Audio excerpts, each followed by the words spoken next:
अस्सलाम वालेकुम, वेकअप पाकिस्तान, सुबह बखैर। हम उम्मीद करते हैं कि आपका वीकेंड बहुत अच्छा गुजरा होगा और आज वीक का पहला दिन है, मंडे है और मंडे को बहुत सारी उम्मीदें होती हैं कि पूरा हफ्ता बहुत अच्छा गुजरे। हम बड़ी प्लानिंग करते हैं, ये करेंगे वो करेंगे, तो बस हम दुआ गो हैं।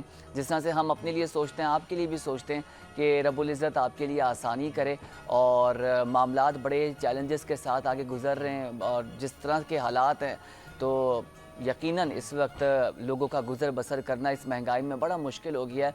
लेकिन मैं हमेशा एक बात कहता हूँ कि मायूसी कुफ्र है और उम्मीद पर दुनिया कायम है। बेहतर प्लानर अल्लाह ताला की ज़ात है, वो ऊपर वाला बैठा है ना, तो हमें फ़िक्र करने की ज़रूरत ही नहीं है। और रबी अव्वल का महीना, इस महीने में तो आपको पता है कि कितनी बरकतें और रहमतें अल्लाह की तरफ से नाजिल होती हैं। और कल 12 रबी अव्वल है, तो आप देखें कि कल कितना ज़िक्र किया जाएगा और आज से जो है महफ़िल मिलाद और नात और हम्दो सना का सिलसिला शुरू हो जाएगा। कल तो बहुत जारी रहेगा, फिर पूरा महीना हम देखेंगे। नाज़रीन, हम हमेशा तवानाई की बात करते हैं कि एनर्जी बड़ा इम्पॉर्टेंट रोल अदा करती है।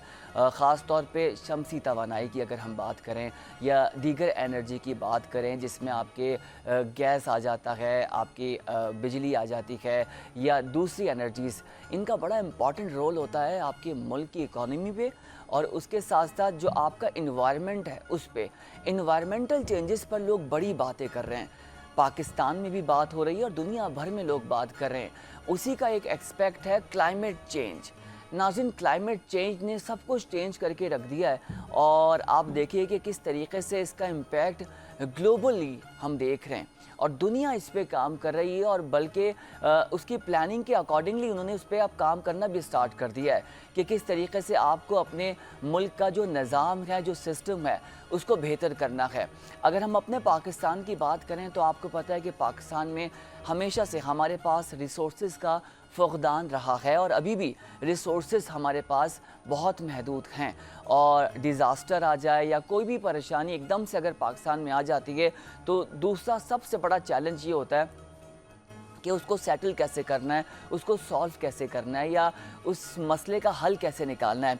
नाज़रीन, क्लाइमेट चेंज पे पाकिस्तान में भी भरपूर काम स्टार्ट हो गया है और लेकिन हाँ, थोड़ी स्पीड हमारी हर चीज़ में स्लो होती है, लेकिन हम किसी ना किसी नतीजे पे पहुंच जाते हैं। मैं हमेशा एक बात रखूँगा सामने कि क्लाइमेट चेंज पे दुनिया काफ़ी अरसे से इस पर स्टार्ट कर दिया था काम करना। उसकी बड़ी वजह ये है कि इस वक्त आप अगर अपने मुल्क के ही हालात की बात करें तो देखें कि जो बारिश का निज़ाम है वो बहुत मुख्तलिफ हो गया है। आप देखें जो मानसून का सिलसिला आया उसने भी बहुत तेज़ी से अपने आप को चेंज किया। सर्दियों की अगर हम बात करें कि कराची में अगर हम या पूरे पाकिस्तान की अगर हम सर्दियों की बात करें तो आपका नवंबर, दिसंबर, जनवरी, फरवरी तक सर्दियां रहती हैं।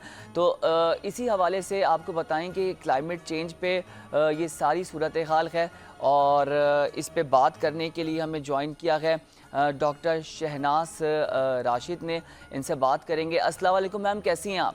ठीक है, हम डॉक्टर शहनाज से रब्ता करने की कोशिश करेंगे। क्लाइमेट चेंज के हवाले से आपको बता रहे हैं नाज़रीन, फोसिल ईंधन का इस्तेमाल एक बड़ी वजह बनता है जिसमें तेल, गैस और कोयले का इस्तेमाल जो कार्बन डाइऑक्साइड और दीगर ग्रीन हाउस गैसेस का अखराज के बाइस बनता है।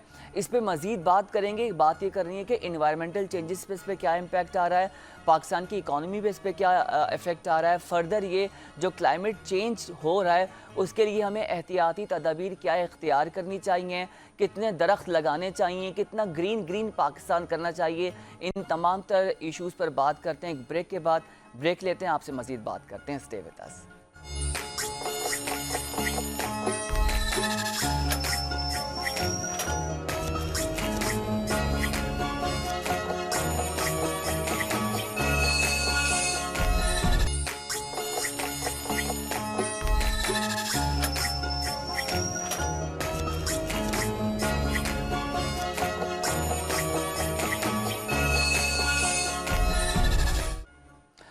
वेलकम बैक जनाब। हम बात कर रहे थे क्लाइमेट चेंज की कि दुनिया भर में क्लाइमेट चेंज पे लोग बात कर रहे हैं और जिसकी वजह से इम्पैक्ट आ रहा है आपके क्लाइमेट का और फिर जो दीगर इश्यूज़ हैं वो भी जनरेट हो रहे हैं। इसी पर बात करने के लिए हमें ज्वाइन किया है डॉक्टर शहनाज राशिद ने, माहिर तालीम है और सब्जेक्ट एक्सपर्ट हैं रिगार्डिंग क्लाइमेट चेंज। मैडम अस्सलाम वालेकुम एंड वेरी गुड मॉर्निंग, कैसी हैं आप? ठीक हैं?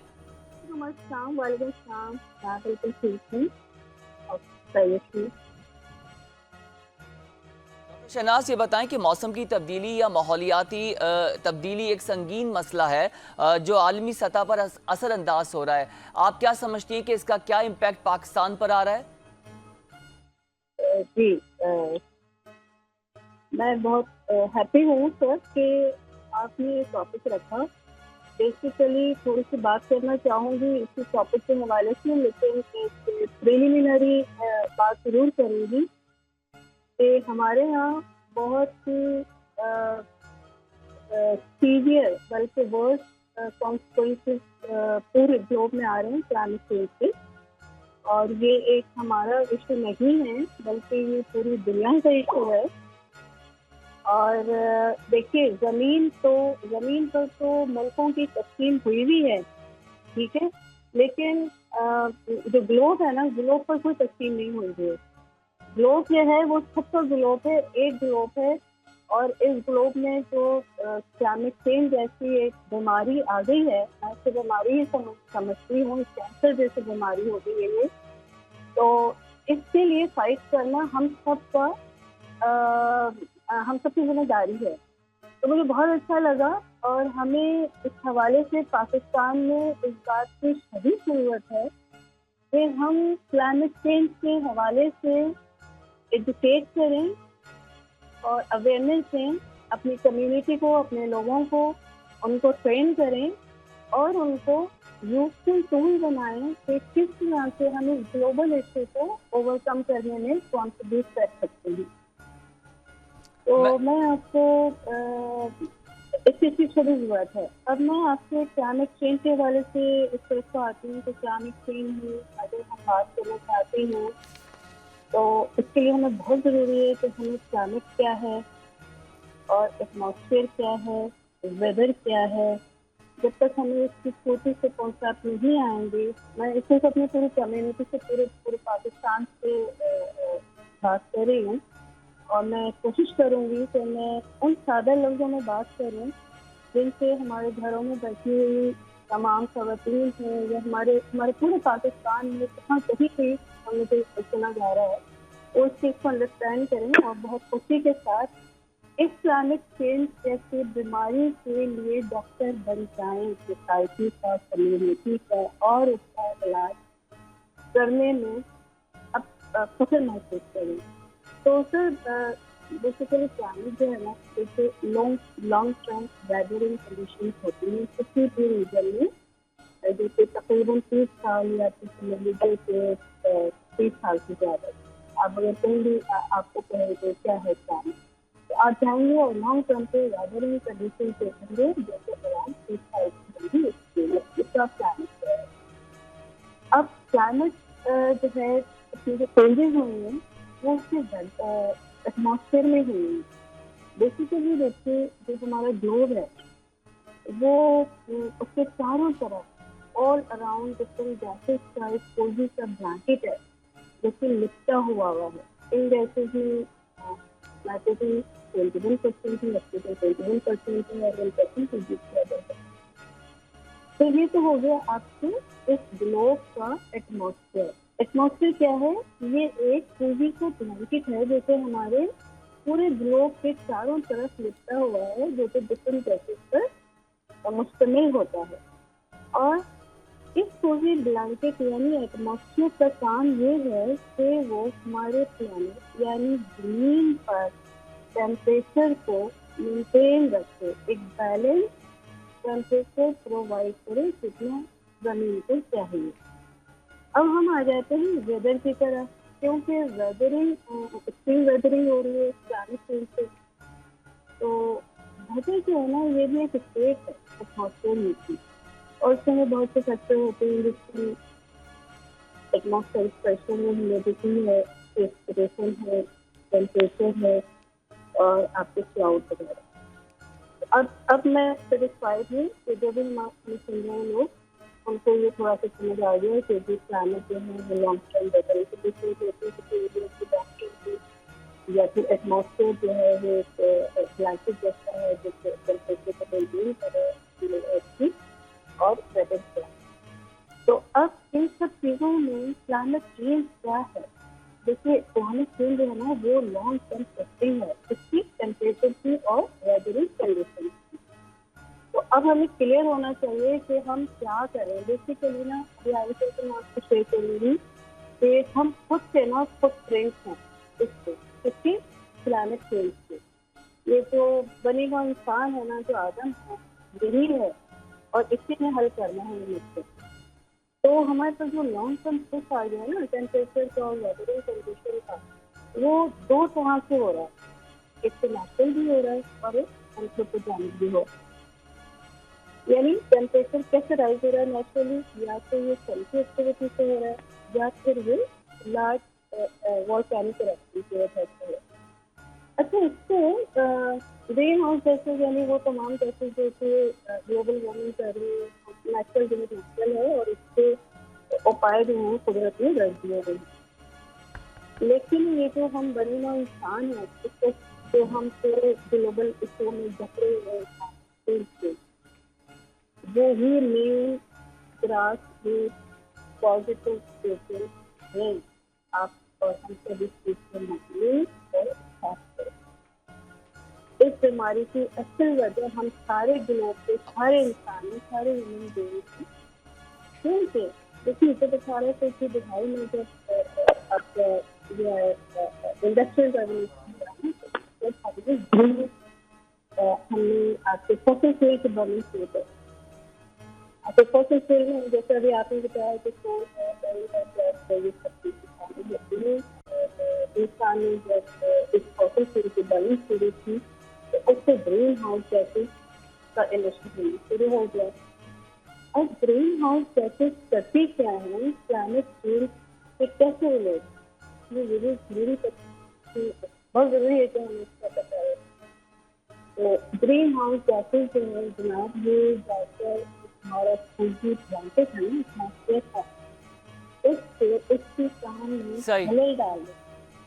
ठीक है, बहुत शुक्रिया डॉक्टर शहनाज आपके वक्त का। और क्लाइमेट चेंज का इम्पैक्ट अगर हम पाकिस्तान में देखें तो उसका इम्पैक्ट भी पड़ रहा है। और नाजरीन, क्लाइमेट चेंज एक बहुत बड़ा सब्जेक्ट है जिस पे पॉलिसी मेकिंग की बहुत सख्त ज़रूरत है। और ऐसी पॉलिसी मेकिंग होनी चाहिए कि आने वाले 5 और 10 साल के बाद हम कहाँ पर खड़े हैं। सबसे इम्पॉर्टेंट आपका वाटर रिसोर्सेज है कि किस तरीके से आप अपने वाटर का रिसोर्स बेहतर कर सकते हैं और डिज़ास्टर के लिए हमारे पास क्या इक़दाम हो सकते हैं इन केस कोई भी डिज़ास्टर, ख़ास तौर पे ये बारिश और फ्लड के मामलात एकदम से आ जाते हैं तो कैसे आप कंट्रोल कर सकते हैं।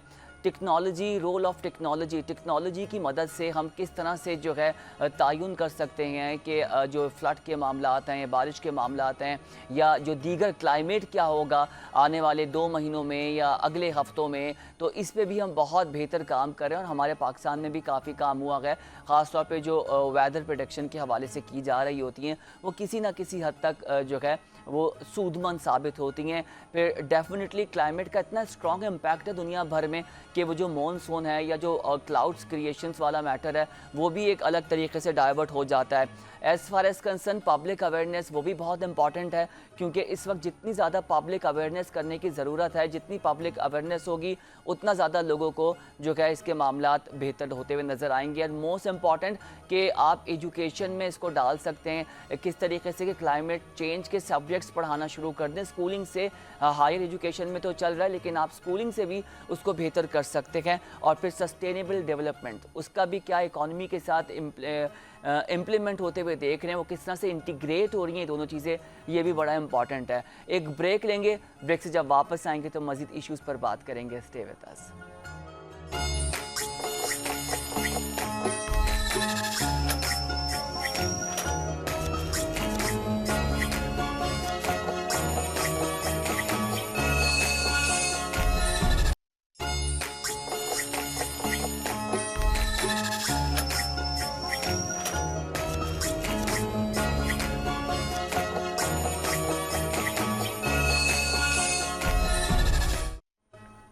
वेलकम बैक जनाब। और ब्रेक पे जाने से पहले हम क्लाइमेट चेंज पे बात कर रहे थे। अब हम बात कर लेते हैं कि पाकिस्तान में जो सबसे बुनियादी मसला है ना वो हमारे आवाम की स्किन का है।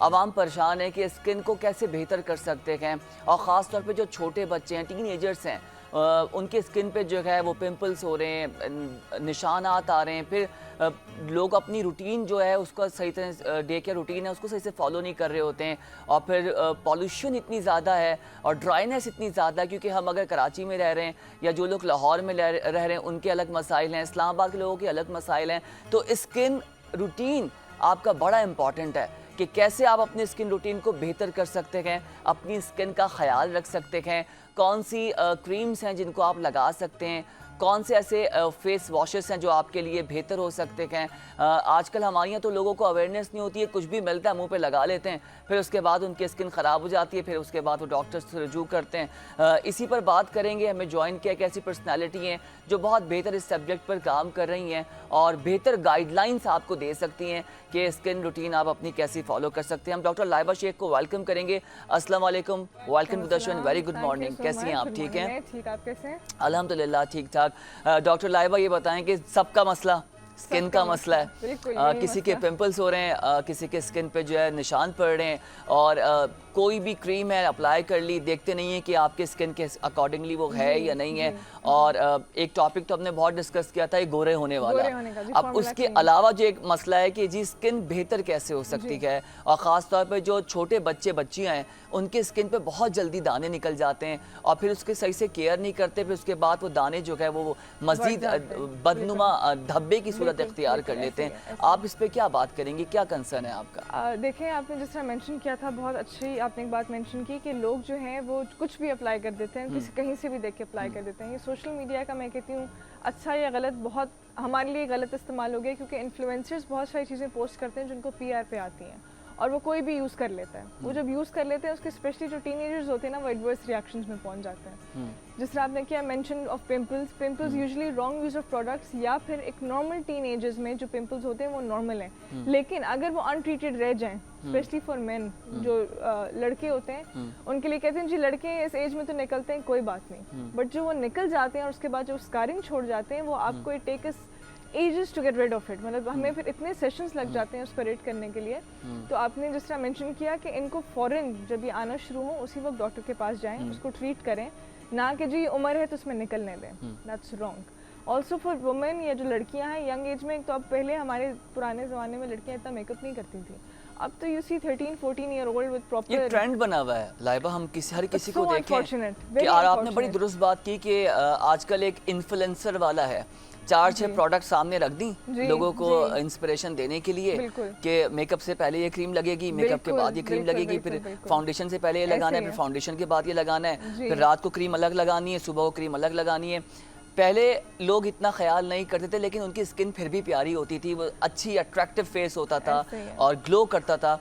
अब आर्टिफिशियल चीज़ें इतनी ज़्यादा आ चुकी हैं। मुझे आप ये भी बताइए कि डाइट से इसका क्या ताल्लुक है, और दूसरा इतने ज़्यादा प्रोडक्ट लगाने के नुकसानात तो डेफिनेटली होंगे। डेफिनेटली देखिए, आपकी skin needs to breathe, it's very important for it to breathe. आप उसको जितना ओवरलैप करते रहेंगे चीज़ों के साथ वो क्लॉग हो जाएगी और इवेंचुअली एक्ने हो जाएगी। तो उसको जो आपको डॉक्टर या जो आप भी अगर यूज़ करें तो प्लीज़ एक normal face wash, moisturiser, sunblock के अलावा कुछ और इतना यूज़ करने की ज़रूरत नहीं है अनटिल अनलेस कोई स्किन में प्रॉब्लम है।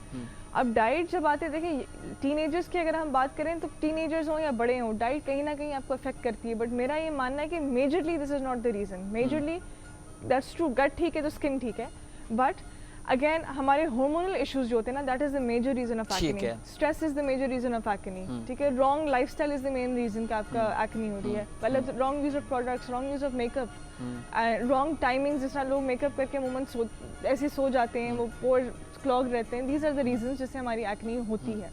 अगर डाइट में हम मेंशन करें again oily food, junk food and the use of chicken. Okay, अच्छा चिकन का मैंने बड़ा सुना है कि जो चिकन हम लोग खा रहे होते हैं इसके बड़े नुकसानात हैं, इससे आपके बाल के भी और स्किन भी खराब हो रही है। बिल्कुल, क्योंकि हार्मोनल है, इसको हार्मोन से ही बड़ा किया जाता है, फिर वो हार्मोन्स हमें जब जाते हैं इंजेक्शन में तो वो that creates acne and causes hormone imbalance in us. तो इस वजह से एक्ने मेजरली उसकी वजह से होती है। बट प्लीज़ उसको अनट्रीटेड ना छोड़ें, चाहे वो टीनेजर्स में हो चाहे वो बड़ी एज में हो, उसको मत छोड़ें कि नॉर्मल है जी निकलने दें, कहते जी जवानी में निकल रहे हैं, निकलने दें, बड़ी होगी ठीक हो जाएगी, खुद ही सही हो जाएंगे ना। नहीं प्लीज़, वो फिर इतने वो खड़े खड़े छोड़ जाते हैं। आपने नोटिस किया कि कुछ लोगों को जो बहुत सिवियर एक्ने होती है बचपन में, जब वो कुछ एज में आते हैं तो उनका मुंह बड़ा पतला हुआ होता है यहाँ से, इट्स बिकॉज कोलेजन सारा खत्म हो चुका होता है। एक्ने के अंदर इतनी तबाही मचाई होती है कि आपके पास कोई सरफेस बेड ही नहीं रहता, तो वहाँ तक ना और वो पहुंचे, स्किन please। पे डैमेज पड़े हुए और होते हैं डैमेज बड़ा परमानेंट डैमेज और वो होता नजर है। भी आ रहा जी, होता है, बुरा जी। भी लगता है। स्किन पतली, वो बहुत डीप स्कारिंग। अच्छा, एक सवाल मेरा ये है कि आजकल लोग ये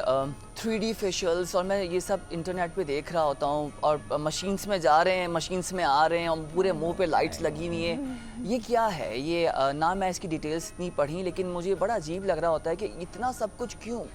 देखिए, I am a very minimal person. मैं तो कहती हूँ जिस चीज़ की ज़रूरत नहीं वो ना ही करें, और मुझे अमूमन कहते हैं पता नहीं आपकी तो दुकान बंद हो जाएगी क्योंकि आप कुछ रेकमेंड ही नहीं करती। बट द थिंग इज़ कि जिस चीज़ की ज़रूरत नहीं वो नहीं करें। ये जो इतनी मशीन्स है ना, वो जितनी वो वाली बात है ना, गाड़ी के काम एक ही है चलाना, उसमें जितने आप वो डालते रहें, जो व्हाट यू कॉल एडवांसमेंट्स डालते रहें, बट काम उसका एक ही है, उसने चलना ही है। चलना ही तो है। आई थिंक बेसिक्स जो है बस वो हो, बाकी ऊपर अच्छा, एडवांसमेंट्स उसके नुकसानात हैं, वो मशीन्स पे लाइट्स लग रही नहीं। हैं। देखिए, लाइट्स तो एलईडी लाइट्स होती हैं। एलईडी लाइट्स हमारी स्किन के लिए अच्छी हैं, ठीक अच्छी है। हैं। उसमें रिपेयर भी है, it's also for antibacterial acne के लिए भी होती हैं, रिजुनोवेशन के लिए भी होती हैं, एंटी एजिंग भी होती हैं। वो the lights are good, lights में कोई बुराई नहीं है, बट देन अगेन लिमिट में। अगर आप you going for lights every other day, मैंने कुछ डॉक्टर्स को देखा है जिन्होंने ऑल्टरनेट डेज पे लाइट की ट्रीटमेंट रखी हुई है, नो वंस अ मंथ, 15 दिन में एक दफ़ा बस। But just to cash it के जी हम लाइट ऑन करके 15 मिनट पेशेंट को छोड़ जाते हैं, हमें पैसे मिल जाते हैं, that's not the right way to do it.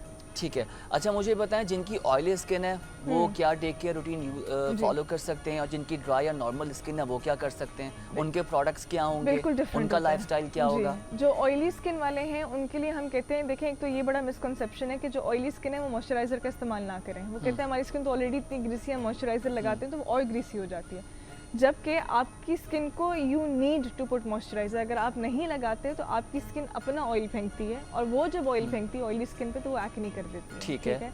तो आप अगर ऑयली स्किन वाले मॉइस्चराइजर यूज करें तो please use a water based moisturiser. Water based moisturiser, उस पे लिखा होता है, लिखा हुआ होता है, वो Water कह based- कर लीजिए। जी, वाटर ठीक है। Based moisturiser. सनब्लॉक भी जो लें वो नॉन कॉमोडोजेनिक या जेल बेस्ड, ठीक है। Not cream based. Oily skin के लिए रिपीटिंग, ठीक है। जेल बेस्ड या वाटर बेस्ड ठीक है। एंड नॉन कॉमोडोजेनिक, उस पर लिखा होगा। ठीक है। जो आप मेकअप प्रोडक्ट्स भी यूज करें उन पे भी लिखा होगा नॉन कॉमोडोजेनिक, मतलब ठीक जो है। ऑयली स्किन के लिए होते हैं स्पेसिफिकली। तो उसमें कॉमेडोन्स नहीं बनते, मतलब पोर्स क्लॉग नहीं होते। वेराज जो ड्राई स्किन वाले हैं वो हम कहते हैं मॉइस्चराइजर अगर आप यूज़ करें तो यूरिया या सेरामाइड बेस, ठीक है। थोड़ा थिक, ताकि आपकी स्किन मॉइस्चराइज रहे। And when it comes to face wash, you can use any face wash, that's not a problem, but again not anything with salicylic acid या फिर something with tea tree oil, because वो आपको और dry करेगी ठीक है। For dry skin. ठीक है। Whereas when we talk about oily skin का face wash, तो then you can go for salicylic acid, you can go for a brightening face wash, you can go for something with tea tree oil, या तीनों use कर सकते हैं। या जिन पे लिखा होता है ऑयल फ्री क्लेंजर्स या ऑयल फेस वॉश जो भी हैं वो आप यूज़ करें, ये तीनों चीज़ें। बट अगैन मॉइस्चराइजर का बहुत ख्याल, क्योंकि अगर और मेकअप का बहुत ख्याल, Makeup जो का ऑयली बहुत- स्किन वाले हैं, जी। वरना वो फिर एक्नी बढ़ जाती है, एक्नी होने के चांसेस ठीक ज़्यादा है। होते हैं। और जो नॉर्मल या ड्राई स्किन वाले हैं वो कोई भी प्रोडक्ट ले सकते हैं, उनका इतना इशू? बस वो जो नॉर्मल वाले हैं they can go for anything. Even जो टी जोन वाले हैं ना, उनको भी, जिनकी टी जोन होती है, एक स्किन टाइप होती है, जिनके टी जोन ऑयली होते हैं, उनको थोड़ा लेवरेज होता है, वो कुछ भी यूज़ कर सकते हैं। लेकिन जो ड्राई स्किन वाले और ऑयली वाले हैं, स्पेशली ऑयली वाले, नीड टू टेक केयर, ठीक है। वो रिएक्शंस हो सकते हैं। वो रिएक्शंस हो सकते हैं। तो नाज़रीन, बहुत अच्छा इन्होंने आपको गाइडलाइंस दी हैं कि आप जाएं अपने स्किन के हवाले से देखें। अच्छा, मुझे एक चीज़ ये क्लियर कीजिएगा डॉक्टर लाइबा, जी, जी। घरेलू टोटके, कुछ ख़वातीन घरेलू टोटके इस्तेमाल कर रही होती हैं, और इन्फ्लुएंसर्स भी हमने कुछ यूट्यूबर्स को भी देखें कि अब बेसन हर किसी के स्किन को शूट नहीं कर सूट करता। जी। अगर मैं ऑयली स्किन की बात करूं, ड्राई स्किन की बात करूं, तो घरेलू टोटके में भी आपको क्या बैलेंस करना ज़रूरी है या नहीं? देखिए, मैं I am an advocate for घरेलू टोटके। मैं तो कहती हूँ आप करें, कोई बुराई नहीं है अच्छा, क्या इसमें, बात क्योंकि है। कोई साइड इफेक्ट्स नहीं है, हाँ। ठीक है। बट देन अगेन हमेशा उसको पैच टेस्ट करें, यूज़ करें। और अगर आपको फील हो रहा है कि 2-3 दिन मैंने किया, मेरी स्किन पे सूट नहीं कर रहा, तो प्लीज़ स्टॉप इट, ठीक है। अभी भी बड़ा मिसकंसेप्ट है जी, 2 हफ्ते बाद पता चलेगा तुम यूज़ करती रहो, नहीं। स्पेशली आपने अच्छा क्या मेंशन किया, मेरे पास 1-2 दफ़ा ऐसे पेशेंट्स आए हैं जिनको बहुत सिवियर एक्ने रही है, बहुत सिवियर एक्ने रही है, और उनको किसी ने कह दिया कि जी आप नीम के पत्ते जो है ना, एलोवेरा जेल में घर से पत्ते मिक्स करके उसको पीस के आप लगाते रहें। You won't believe, he was suffering. उसने 2 साल ये किया है। 2 साल के बाद उसके पस वाले दाने निकल के इतने कि हमें we had to put him on IV antibiotics. तो प्लीज़ जो घरेलू टोटके हैं वो आप देख सोच के इस्तेमाल करें, नहीं उन पर असर हो रहा। और एक्ने जैसी चीज़ें या जिनमें पस है या इन्फेक्शन के चांसेस हैं, उन पर घरेलू टोटके ना करें। परफेक्ट। अच्छा, एक और सवाल है कि लोग फेशियल्स कराते हैं, उनको गाइडलाइंस दें कि बताएं कि फेशियल्स कब कब करा सकते हैं। ज़्यादा फेशियल कराना भी स्किन को नुकसान पहुंचाता है। सेकंड क्वेश्चन कि उसमें ब्लीचिंग फैक्टर वाले कुछ चीज़ें होती हैं, तो जो लोग ब्लीच भी लगा रहे होते हैं अपनी स्किन पे वो सही है या नहीं? मैं बहुत बड़े बड़े सलून्स में गया हूँ और ख़ास तौर पे मैंने देखा है कि वो क्लाइंट तो लेटा हुआ होगा, उसको नहीं पता कि प्रोडक्ट क्या लग रही है, लेकिन वो पाउडर की फॉर्म में ब्लीच भी डाल रहे होते हैं। तो ये भी बताइए हमारे नाजरीन को और जो लोग जाकर फेशियल करवाते हैं कि वो ब्लीच करवाएं या ना करवाएं। देखिए प्रॉब्लम दोनों तरफ पे है। हमारे क्लाइंट्स का भी इशू है और सैलून्स का भी इशू है। क्लाइंट्स का ये इशू है कि उनको गोरा होना है, फेशियल कराएं तो चमक के बाहर निकले, तो उनके लिए कोई और ऑप्शन नहीं बनता कि वो ब्लीच डालें, बिकॉज वो इफेक्ट सिर्फ ब्लीच से आ सकता है। नेचुरली किसी फेशियल से आपकी स्किन साफ होगी, गोरे नहीं होके आपके निकलते हैं। तो वो कहीं ना कहीं दोनों एंड्स पे प्रॉब्लम है। Bleaching is horrible for your skin, it is horrible to all the levels that I can say. एक तो वो पिगमेंटेशन बहुत ज़्यादा कर सकती है, स्किन बर्न के चांसेस बहुत ज़्यादा होते हैं, वो स्किन पतली कर देती है आपकी, और जो ये बाल गोल्डन होना वो टेम्परेरी होता है, बट इवेंचुअली वो भी नॉर्मल आप आ जाते हो। But bleaching is horrible. आप तो वो स्किन कभी भी बर्न हो सकती है, वो इतनी सेंसिटिव हो जाती है। जब ब्लीचेस करें आप देखते हैं ख़वातीन पर खाने वगैरह बना रही होती हैं, उनकी स्किन बिल्कुल लाल हुई होती है। कुछ ख़वातीन उसको खूबसूरती समझती हैं, बट ये खूबसूरती नहीं है जो आपकी स्किन लाल हो गई है। जी वो लाल हो गई है, हमें टेंट की ज़रूरत नहीं, but this is your skin getting sensitive and it's an alarm that there something wrong कि वो लाल हो रही है। तो ये है, ब्लीचेस प्लीज़ यूज़ मत करें, नॉट एट ऑल। और ये जो अगेन मेरा तो वही मसला है, गोरा होने का जो कॉम्प्लेक्स है, तो वो फिर सैलून वाले भी क्या करें ना, फिर शोर मचाते हैं कि हमें तो कोई फर्क ही नहीं। बहुत अच्छी बात कि लोग वैसे ही अपनी स्किन का ख्याल करें। जो अल्लाह ने आपको अपनी नेचुरल कलर दिया वो बहुत प्यारा है, बहुत प्यारा है, वो बहुत अच्छा है, उसी को आप बेहतर बनाइए। देखिए अनइवन स्किन टोन को ठीक करें, टैन अगर आप हो गए, सन डैमेज हो गया, वो बेहतर वो बिल्कुल ठीक करें। वो करना भी चाहिए, क्योंकि वो नेचुरल नहीं है, वो आप इतने ज़्यादा धूप में आप निकलें तो इसलिए स्याह हो गए। अच्छा, अब एक और सवाल मेरा आपसे ये है कि ये तो आपने बता दिया कि स्किन को हम ब्लीच से अवॉइड कर सकते हैं। लोगों के एक्जिमा टाइप समथिंग, उसमें बहुत सारी फॉर्म्स हैं, मैंने उसको गूगल करके पढ़ा भी खुद भी, but I am not a doctor कि मैं इस पर डिटेल में आपसे बात करूं। बस मेरा एक बुनियादी सवाल है, नेक पे लोगों के या फेस पे हम बहुत कम देखते हैं लेकिन होते हैं, फिर हाथों पे और पैरों पे एक्जिमा के कुछ फॉर्म्स आ जाते हैं। यूजुअली लिम्स में देखे जाते हैं, हाथों पे और पाँव पे, ठीक है, टांगों पे, पाँव के एरिया में। और यू राइट, एक्जिमा के बहुत टाइप है। कॉन्टैक्ट डर्मेटाइटिस है, dermatitis is also a word for eczema, ठीक है। कुछ एलर्जिक डर्मेटाइटिस होता है, मतलब किसी की एलर्जी से आपको एक्जिमा प्रोड्यूस हो जाता है, किसी की कोई ऐसी आपने टच किया उससे हो जाता है, निकल से हो जाता है, यू नो एलर्जिक रिएक्शंस में भी होता है। बट कॉमनली जो नॉर्मल एक्जिमा है, एटोपिक एक्जिमा जिसको हम बोलते हैं, एटोपिक डर्मेटाइटिस है, that is the basic of eczema. ये होता यूजुअली ड्राई स्किन वालों को है। Weirdly I am a patient of it, ठीक है, I am my self a patient of it, but मेरी स्किन एक्सट्रीम ऑयली है, फेस की, बॉडी मेरी ड्राई है, तो और ये जेनेटिकली होता है। अच्छा, ऐसा भी होता है कि आपकी ओवरऑल बॉडी वो ना हो और फेस आपका जी आई एम वन पर्सन, और बहुत ज़्यादा कॉमन है कि फेस बहुत ऑयली है लेकिन बाकी बॉडी एक्सट्रीम ड्राई है, ठीक है। और ये जेनेटिकली यूजुअली होता है। एक्जिमा कहीं ना कहीं आपको फैमिली में होता है, और इसके साथ कुछ सिम्टम्स और भी होते हैं। या तो हे फीवर, मतलब जुकाम, खांसी, नज़ला बहुत जल्दी हो जाना, वेदर जैसे ही चेंज होता है तो फ़ौरन आपको साइनसाइटिस शुरू हो जाएगा, एलर्जिक रिएक्शन शुरू हो जाएंगे। ये यूजुअली उन पेशेंट्स में देखा जाता है जिनको एक्जिमा होता है। उसमें होता ये है कि जिस जगह पे एक्जिमा होता है वो स्किन ग्रे ब्राउन टाइप की हो जाती है, और वो एरिया बहुत थिक हो जाता है, ठीक है। उस एरिया पे, जिस एरिया में एक्जिमा हो, इट गेट्स थिकर, एंड वहाँ पे पिगमेंटेशन जैसा ब्राउन ग्रे पैच हो जाता है, और उसमें खारिश अमूमन होती है, या कुछ लोगों को छोटे छोटे उस जगह पे दाने हो जाते हैं, कुछ लोगों को पस्चुलर दाने भी हो जाते हैं। तो वो you need to put, again only solution is moisturiser, extreme moisturiser with urea या सेरामाइड्स प्लीज। ऑल्सो जो आप बॉडी वॉश यूज़ करें उसमें जिसमें खुशबू ना हो, हम अवॉइड करते हैं कि कोई भी प्रोडक्ट जिसमें खुशबू होगा उसको एग्रीवेट करता है। तो चाहे वो आप लोशन यूज़ कर रहे हैं, या मॉइस्चराइजर यूज़ करें, या बॉडी वॉश यूज़ करें, समथिंग जिसमें यू डोंट हैव क्या नाम है, खुशबू।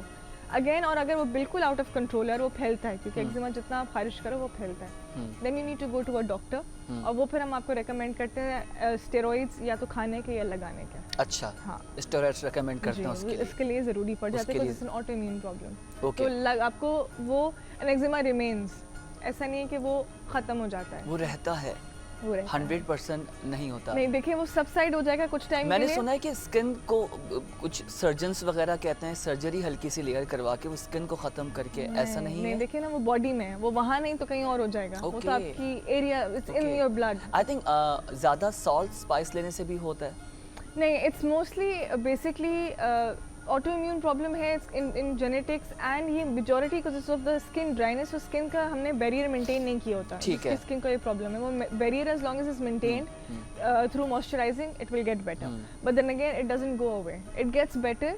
और ये सीजन्स में यूजुअली ज़्यादा, अब जिस तरह ये मौसम आ रहा है ना अभी, this is a worst time, ठीक मतलब है। ये ड्राइनेस अब की ड्राइनेस की तरफ अब जा रहे हैं, हाँ। अभी अब फॉल हमारा स्टार्ट हो बिल्कुल, जाएगा और बिल्कुल। फिर विंटर। तो मॉइस्चराइजिंग एक्सट्रीम और जो आई रेकमेंड कि अगर बॉडी वॉश कोई ज़्यादा फैंसी नहीं लेना है तो डव यूज़ कर लें, उसमें थोड़ा स्टिल बेटर, वो यूज़ कर लें for people with eczema. And again अगर बहुत ज़्यादा एक्सट्रीम पे जा रहा है, बहुत ज़्यादा खारिश हो रही है, बहुत ज़्यादा पिगमेंटेशन और स्किन थिक हो गई उस एरिया की, प्लीज़ विजिट अ डॉक्टर। अच्छा, एक और बड़ा लोगों का मसला है कि इवन मसला कहूँ या कहें कि एक बहुत बड़ी मार्केट, आपको पता है कि स्किन केयर की मार्केट के बहुत साथ क्या बढ़िया, हालात बहुत हैं, बढ़िया, और बहुत बढ़िया। लोग जो इसमें आते हैं, इस मार्केट में पेनिट्रेट करते हैं, पैसे बना लेते हैं। वाइटनिंग इंजेक्शंस, कैप्सूल्स, ये बता दें कि वाइटनिंग इंजेक्शन का क्या है। आपने मुझ पे बैन लगवाना है। देखिए ये सवालात हैं और आवाम के लिए हैं, बिल्कुल, नहीं, उनका एक बिल्कुल, तो you're right। उनकी जान सबसे इम्पोर्टेंट है, बहुत ज़रूरी है, बहुत ठीक है, ज़रूरी है। और फिर उनकी डेफिनेटली उनकी स्किन, उनकी बॉडी, उनके लुक्स, बिल्कुल, नहीं, बिल्कुल, फिर you're उनका right। पैसा जो कि बहुत मेहनत से बहुत, अर्न करते हैं, very कोई right। भी हो। तो वाइटनिंग इंजेक्शंस एंड कैप्सूल्स, देखें वाइटनिंग इंजेक्शंस बहुत सारे आ गए मार्केट में, ठीक है, they are plenty of them कि हमें भी नहीं पता होता एज डॉक्टर्स के मार्केट में इतने इंजेक्शन आ गए, किसको लिखना है, किसको रेकमेंड करना है, because there way too many, ठीक है। प्रॉब्लम ये है कि अब लाइक आई सेड मार्केट में इतने लोग हैं, लोग 1500 का भी वाइटनिंग इंजेक्शन लगा रहे हैं। अब आप मुझे बताएं इसमें क्या ही होगा जो 1500 का होगा। तो प्लीज़ आप सस्ते के चक्कर में आप जाते हो, आपको नहीं पता उसके अंदर क्या सॉल्ट डला हुआ है, क्या कॉम्पोजिशन है। ज़रूरी है लगाना? मेरे हिसाब से तो कुछ भी ज़रूरी नहीं है, लाइक आई सेड कुछ भी ज़रूरी नहीं है। देखिए इसको आप ये मत समझे कि ये वाइटनिंग इंजेक्शन है, इट्स एन एंटीऑक्सीडेंट, आपकी जो बॉडी में टॉक्सिन्स आ गए उसको वो रिमूव करता है। एंड सेल्स वो जो है, वो सेल्स जो क्रिएट करता है, व्हिच सेल्स जो जिससे वाइटनिंग आपके ब्राइट। नहीं देखिए वो व्हाट हैपेंस इज कि वो आपकी ऑक्सीडेशन करता है glutathione, what it does is it promotes collagen, it promotes health in sense कि आपके लिवर को भी बेहतर करता है, आपके हेयर को बेहतर करता है, आपकी स्किन को बेहतर करता है। बट देखें अगर आप ये सोच रहे हैं कि वो वाइटनिंग करेगा, वो वाइटनिंग नहीं करता until unless आप कोई 200-300 इंजेक्शंस पे जाएं या 30 से ऊपर इंजेक्शंस लगवाएं, which is not really safe. Okay. Excess किसी भी चीज़ का अच्छा नहीं है। यस आई एग्री कि जो आपका स्किन टोन है वो वापस ले आता है या एक शेड उससे ऊपर जाएगा, ठीक। But that is hard to maintain. आप छोड़ेंगे इवेंचुअली विल बी बैक। और ये आई थिंक 6 या 7 मंथ्स की ड्यूरेशन होती है, फिर उसको देन यू दोबारा। Have to go back to, अब तो वापस आ ये जाते हो। जरूरत क्या है इस तो सब करने जरूरत की? ही नहीं है ना। आपको? देखिए आप जरूर लें, आईवी जरूर लें, बट देन अगेन उस तरह लें to अगर आप मेंटेन antioxidant कर सकते हैं तो फिर तो लीजिए। लें। और एंटीऑक्सीडेंट के पर्पस से कि मेरी बॉडी ठीक से है, thank you toxin so release हो मच रहा है। Doctor Laiba No problem, Sheikh, no आपने problem. वक्त निकाला और No बहुत problem. अच्छी गुफ्तगू आपके स्किन केयर के, आपके रूटीन के हवाले से सामने रखी है कि आपने ख़ुद एहतियाती तदाबीर अपने लिए इस्तेमाल करनी है। प्रोडक्ट को देख के ख़रीदें जो आपको सूट करता है, एक्सपायरी ज़रूर देखिए और देखिए कि वो ओरिजिन है कहाँ से और कितना आपके लिए सूटेबल है या नहीं, ठीक है। और अगर उसके बाद कोई रिएक्शंस हो रहे हैं, आप लाल लाल आपके स्किन हो रही है, तो डॉक्टर को कंसल्ट कीजिए, खुद डॉक्टर ना बनिए, ख़ासतौर पे स्किन के मामलात पे। आई होप कि आपका आज का एपिसोड पसंद आया होगा। आपसे इंशाल्लाह कल मुलाकात होगी 12 रबी अव्वल की। हम स्पेशल ट्रांसमिशन भी आप हमारी देखेंगे और हमारा प्रोग्राम भी देखेंगे। अपना और अपने मुल्क का बहुत ख्याल रखें। मुझे और प्रोडक्शन टीम को दीजिए इजाज़त। अल्लाह हाफिज़। पाकिस्तान जिंदाबाद।